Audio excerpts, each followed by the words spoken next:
उद्घाटन पर आप सबको बहुत बहुत शुभकामना, बधाई।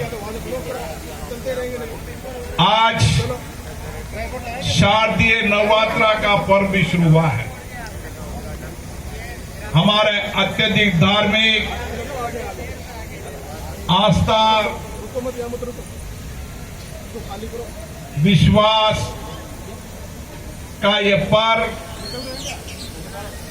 हम सबको देवी मां पूजा का अवसर देता है।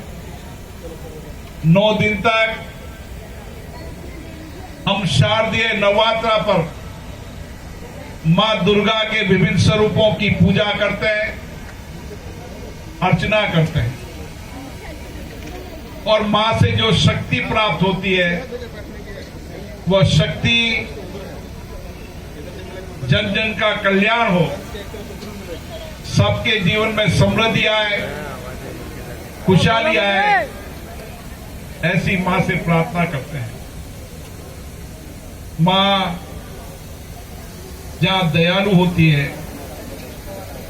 और कभी पाप का विनाश करना हो तो मां दुर्गा का रूप भी होती है। ये संस्कृति, संस्कार, हर त्योहार हमें प्रेरणा देता है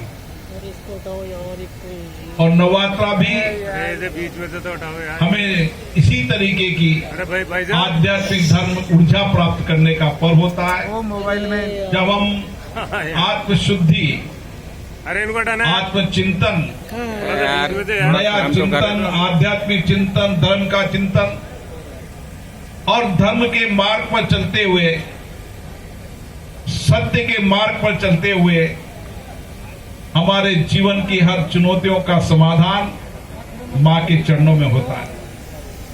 ये दशहरा मेले का उत्सव हमारे राज परिवारों के द्वारा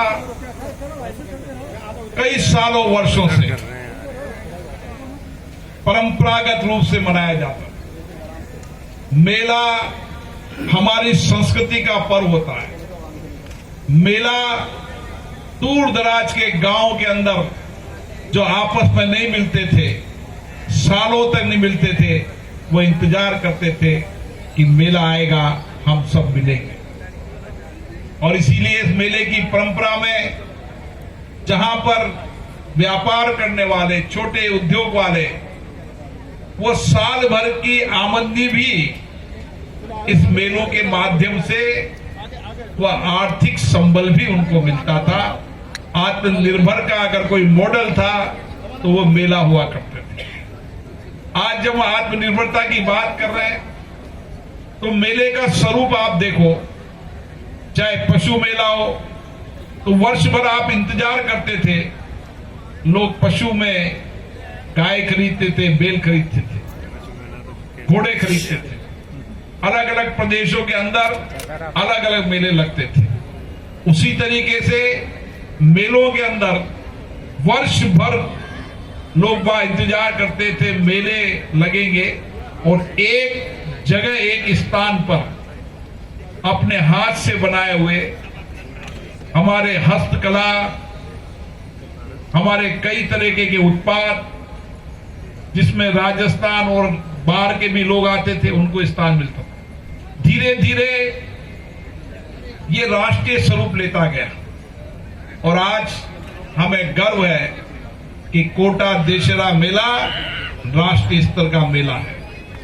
और ये मेला केवल मेला नहीं, हमारे आध्यात्मिक धर्म और संस्कृति का प्रतीक भी है।